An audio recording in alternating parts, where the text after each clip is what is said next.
Мы блогеры, и мы помогали и помогаем всем тем, кто нуждается в нашей помощи. Мы отзываемся, когда нас просят распространить информацию о больных детях и о людях, оказавшихся в сложной ситуации.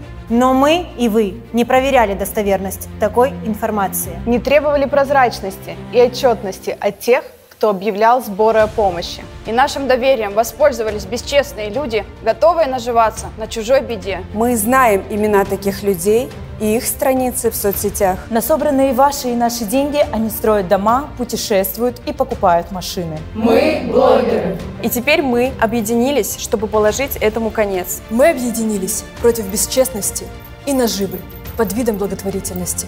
Мы больше не позволим злоупотреблять нашим доверием. Мы будем проверять все просьбы о помощи и требовать отчет за каждый собранный рубль. Мы блогеры и берем на себя ответственность распространять информацию только о проверенных сборах. Потому что средства, которые собирает народ, должны пойти тем, кто реально нуждается в помощи. Больным детям, одиноким старикам, семьям, попавшим в беду. Мы блогеры.